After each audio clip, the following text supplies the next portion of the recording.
O basquete em cadeira de rodas começou a ser praticado nos Estados Unidos em 1945. Os jogadores eram ex-soldados do exército norte-americano, feridos durante a Segunda Guerra Mundial. A modalidade é uma das poucas que esteve presente em todas as edições dos Jogos Paralímpicos. As mulheres disputaram a primeira Paralimpíada em Tel Aviv, no ano de 1968. O basquete em cadeira de rodas foi a primeira modalidade paralímpica a ser praticada no Brasil, em 1958.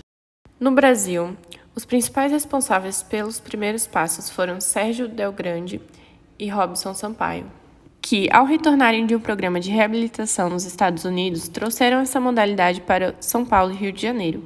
Em função da receptividade dessa modalidade, Robson funda no Rio de Janeiro o Clube do Otimismo e Del Grande funda em São Paulo o Clube dos Paraplégicos em 28 de julho de 1958. O primeiro jogo de basquete em cadeira de rodas entre equipes brasileiras ocorreu em um confronto entre paulistas e cariocas, no ginásio do Maracanãzinho, no Rio de Janeiro.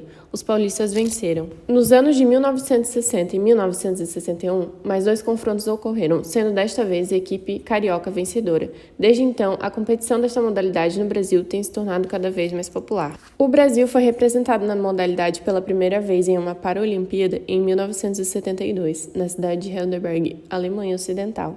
A partir daí, as participações brasileiras tornaram-se efetivas. Nos Jogos Pan-Americanos em Mar del Plata em 2003, a seleção brasileira masculina conquistou uma vaga para Atenas em 2004, retornando a uma edição dos Jogos Paralímpicos após 16 anos de ausência. Já a seleção feminina participou apenas dos Jogos de Atlanta em 1996.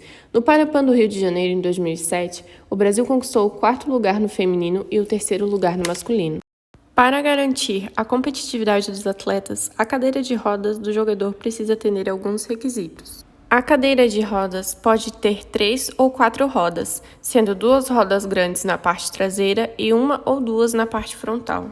Os pneus traseiros devem ter o diâmetro máximo de 66 cm e deve haver um suporte para as mãos em cada roda traseira. Quando as rodas dianteiras estiverem direcionadas para frente, a altura máxima do assento não pode ultrapassar 53 cm do chão, e o apoio para os pés não pode ter mais que 11 cm a partir do chão. Porém, os apoios devem ser apropriados para evitar danos à superfície da quadra. O jogador que se sentir mais confortável pode usar uma almofada de material flexível no assento da cadeira. Porém, ela deve ter as mesmas dimensões do assento, não podendo ultrapassar mais de 10 cm de espessura. Já os jogadores classe 3,5, 4 e 4,5, a espessura da almofada deve ser de no máximo 5 cm. Os jogadores têm liberdade para usar faixas e suportes que ajudem a fixá-los na cadeira, ou permita prender suas pernas juntas. No cartão de classificação dos jogadores deve conter as informações sobre uso de próteses, além de indicar todas as adaptações feitas na cadeira de rodas do jogador. Um jogador está fora da quadra quando alguma parte de sua cadeira está em contato com a linha limite ou fora dos limites da quadra. Se um jogador jogar a bola em um oponente para que ela saia da quadra propositalmente, o oponente ficará com a posse da bola. Regra de progressão.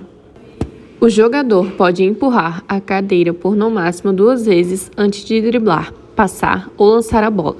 3 empurrões em movimento, incluindo um pivô, constituem uma violação da progressão. Regra dos 3 segundos.